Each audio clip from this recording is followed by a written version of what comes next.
The Human Cycle by Sri Aurobindo. Chapter 20. The End of the Curve of Reason. The rational collectivist idea of society has, at first sight, a powerful attraction. There is behind it a great truth, that every society represents a collective being, and in it and by it the individual lives, and he owes to it all that he can give it. More, it is only by a certain relation to the society, a certain harmony with this greater collective self, that he can find the complete use for his many developed or developing powers and activities. Since it is a collective being, it must, one would naturally suppose, have a discoverable collective reason and will, which should find more and more its right expression and right working if it is given a conscious and effective means of organized self-expression and execution. And this collective will and intelligence, since it is according to the original idea that of all, in a perfect equality, might naturally be trusted to seek out and work out its own good, where the ruling individual and class would always be liable to misuse their power for quite other ends. The right organization of social life on a basis of equality and comradeship ought to give each man his proper place in society, his full training and development for the common ends, his due share of work, leisure, and reward, the right value of his life in relation to the collective being, society. Moreover, it would be a place, share, value regulated by the individual and collective good, and not an exaggerated or a depressed value brought to him fortuitously by birth or fortune, purchased by wealth, or won by a painful and wasteful struggle.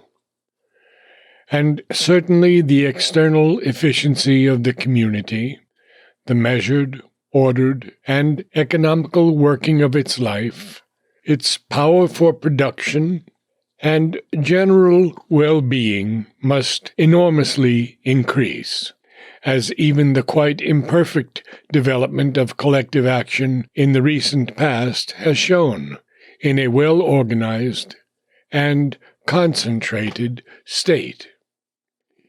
If it be objected that to bring about this result in its completeness, the liberty of the individual will have to be destroyed, or reduced to an almost vanishing quantity, it might be answered that the right of the individual to any kind of egoistic freedom, as against the state which represents the mind, the will, the good and interest of the whole community, sarvam Brahma, is a dangerous fiction, a baneful myth.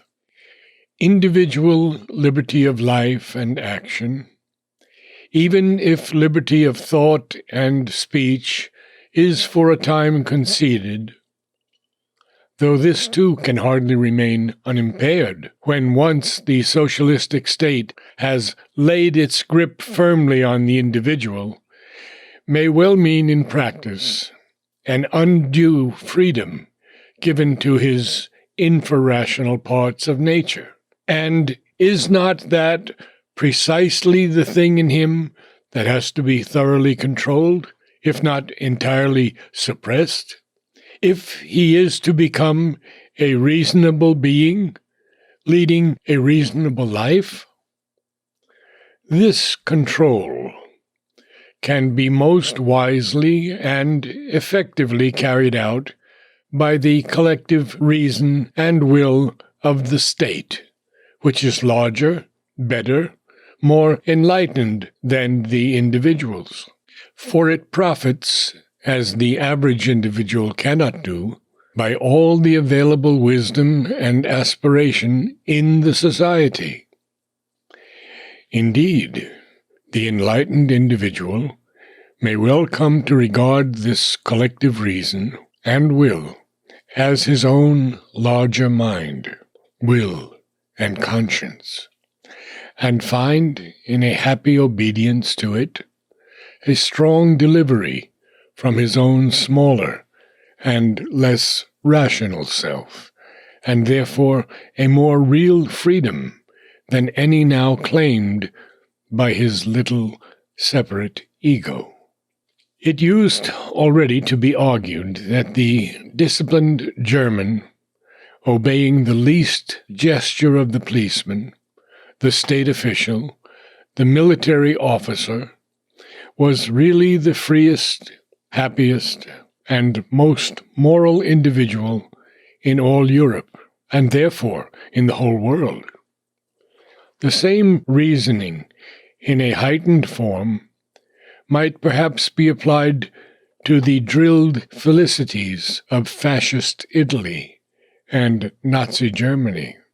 The state, educating and governing the individual, undertakes to intellectualize, ethicize, practicalize, and generally perfect him, and to see to it that he remains, whether he will or no, always and in all things, strictly on the lines approved by the state, intellectual, ethical, practical, and thoroughly perfect.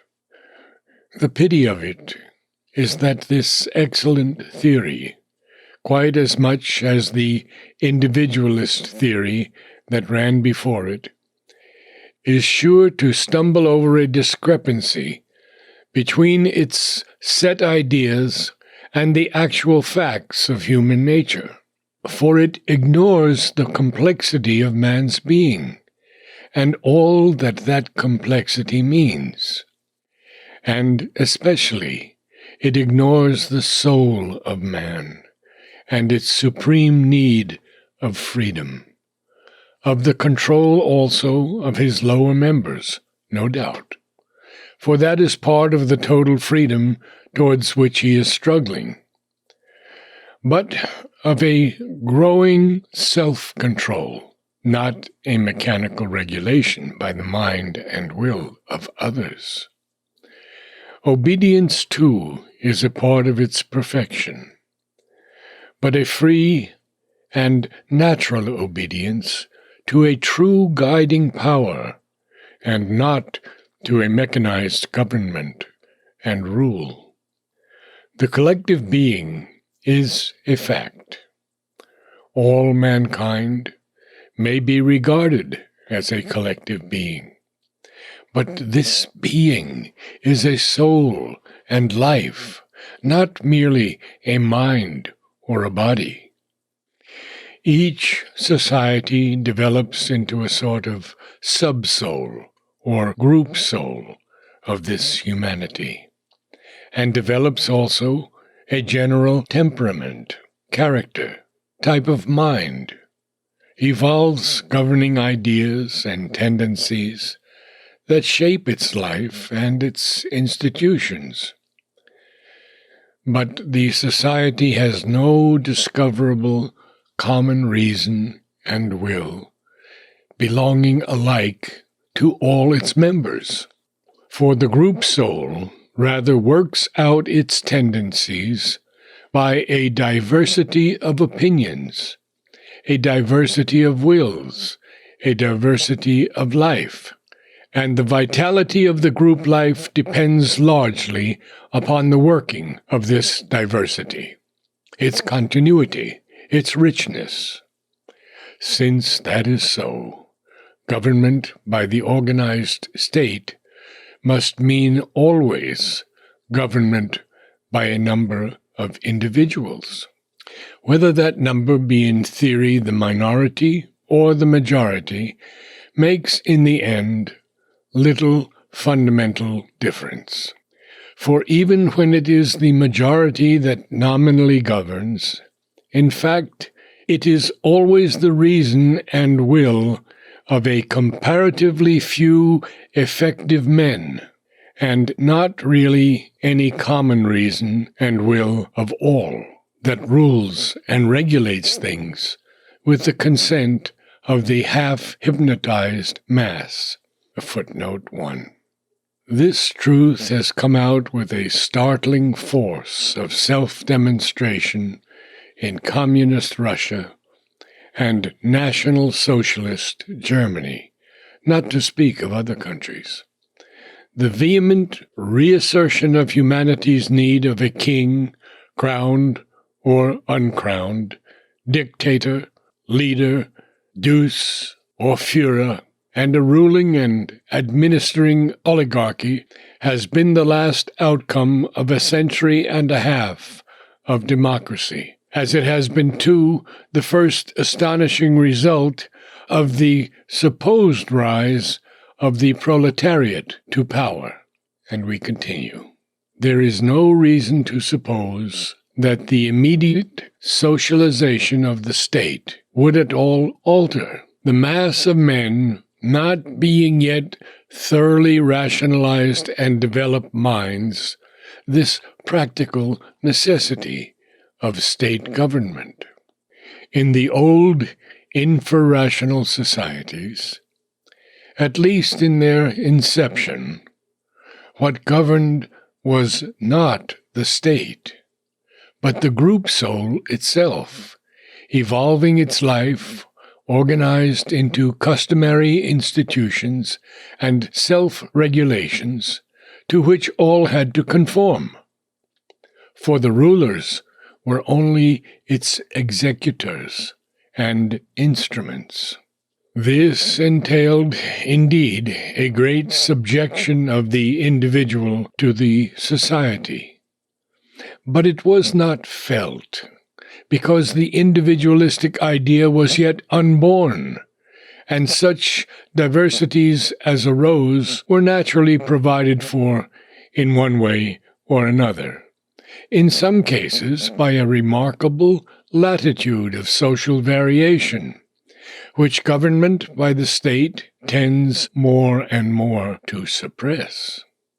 As state government develops, we have a real suppression or oppression of the minority by the majority, or the majority by the minority, of the individual by the collectivity, finally, of all by the relentless mechanism of the state. Democratic liberty tried to minimize this suppression. It left a free play for the individual and restricted as much as might be the role of the state. Collectivism goes exactly to the opposite extreme.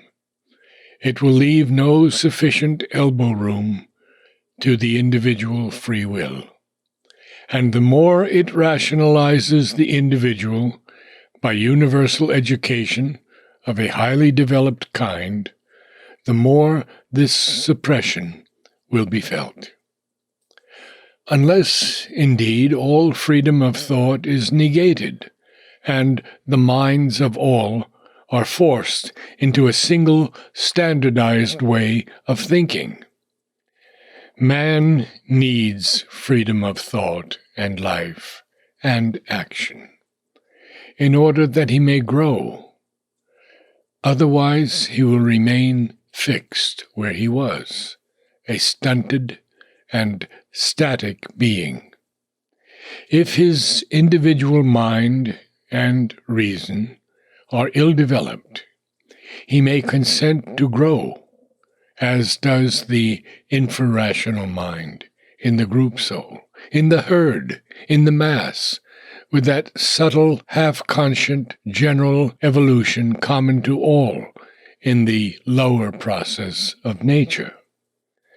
As he develops individual reason and will, he needs, and society must give him, room for an increasing play of individual freedom and variation, at least so far as that does not develop itself to the avoidable harm of others and of society as a whole. Given a full development and free play of the individual mind, the need of freedom will grow with the immense variation which this development must bring with it. And if only a free play in thought and reason is allowed, but the free play of the intelligent will in life and action is inhibited by the excessive regulation of the life, then an intolerable contradiction and falsity will be created. Men may bear it for a time in consideration of the great and visible new benefits of order, economic development, means of efficiency, and the scientific satisfaction of the reason, which the collectivist arrangement of society will bring. But when its benefits become a matter of course, and its defects become more and more realized and prominent, dissatisfaction and revolt are sure to set in the clearest and most vigorous minds of the society, and propagate themselves throughout the mass. This intellectual and vital dissatisfaction may very well take, under such circumstances, the form of anarchistic thought, because that thought appeals precisely to this need of free variation in the internal life and its outward expression, which will be the source of revolt. And anarchistic thought must be necessarily subversive of the socialistic order. The state can only combat it by an education adapted to its fixed forms of life, an education that will seek to drill the citizen in a fixed set of ideas, aptitudes, propensities, as was done in the old infrarational order of things, and by the suppression of freedom of speech and thinking, so as to train and compel all to be of one mind, one sentiment, one opinion, one feeling. But this remedy will be, in a rational society, self-contradictory, ineffective, or if effective, then worse than the evil it seeks to combat. On the other hand, if from the first freedom of thought is denied, that means the end of the age of reason, and of the ideal of a rational society. Man, the mental being, disallowed the use, except in a narrow fixed groove, of his mind and mental will stop short in his growth, and be even as the animal and as the insect, a stationary species. This is the central defect through which a socialistic state is bound to be convicted of insufficiency and condemned to pass away before the growth of a new ideal. Already the pressure of the state organization on the life of the individual has reached a point at which it is ceasing to be tolerable.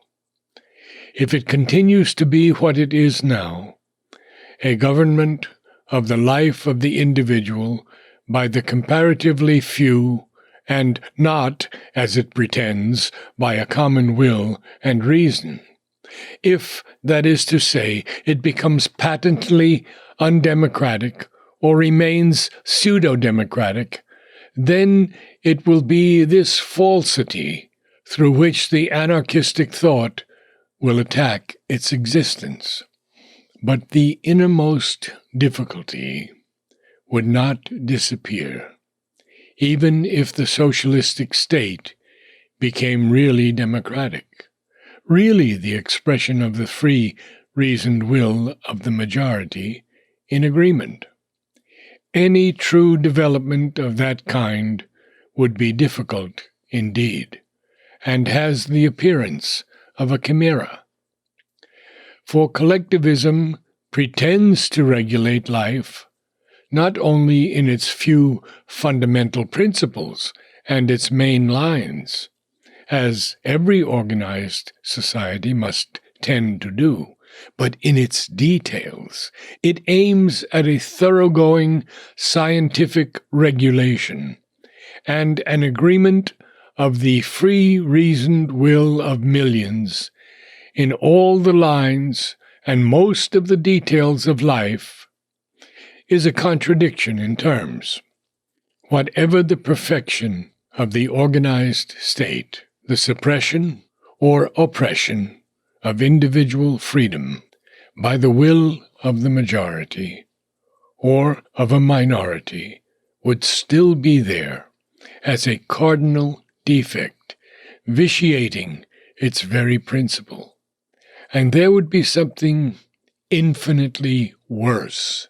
For a thoroughgoing scientific regulation of life can only be brought about by a thoroughgoing mechanization of life. This tendency to mechanization is the inherent defect of the state idea and its practice. Already, that is the defect upon which both intellectual and artistic thought and the insight of the spiritual thinker have begun to lay stress. And it must immensely increase as the state idea rounds itself into a greater completeness in practice. It is indeed the inherent defect of reason when it turns to govern life and labors by quelling its natural tendencies to put it into some kind of rational order. Life differs from the mechanical order of the physical universe, with which the reason has been able to deal victoriously, just because it is mechanical, and runs immutably in the groove of fixed cosmic habits. Life, on the contrary, is a mobile, progressive, and evolving force, a force that is the increasing expression of an infinite soul in creatures, and, as it progresses, becomes more and more aware of its own subtle variations, needs, diversities.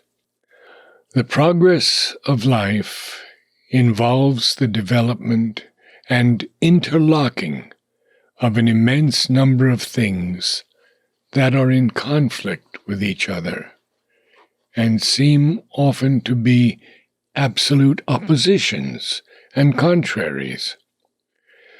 To find amid these oppositions some principle or standing ground of unity, some workable lever of reconciliation, which will make possible a larger and better development on a basis of harmony and not of conflict and struggle, must be increasingly the common aim of humanity in its active life evolution.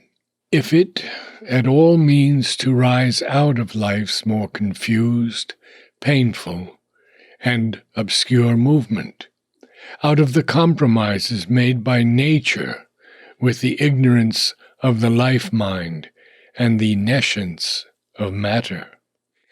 This can only be truly and satisfactorily done when the soul discovers itself in its highest and completest spiritual reality, and effects a progressive upward transformation of its life values into those of the Spirit. For there they will all find their spiritual truth, and in that truth their standing ground of mutual recognition and reconciliation. The spiritual is the one truth of which all others are the veiled aspects, the brilliant disguises or the dark disfigurements, and in which they can find their own right form and true relation to each other. This is a work the reason cannot do. The business of the reason is intermediate. It is to observe and understand this life by the intelligence, and discover for it the direction in which it is going, and the laws of its self-development on the way. In order that it may do its office, it is obliged to adopt temporarily fixed viewpoints, none of which is more than partially true, and to create systems, none of which can really stand as the final expression of the integral truth of things. The integral truth of things is truth not of the reason, but of the Spirit.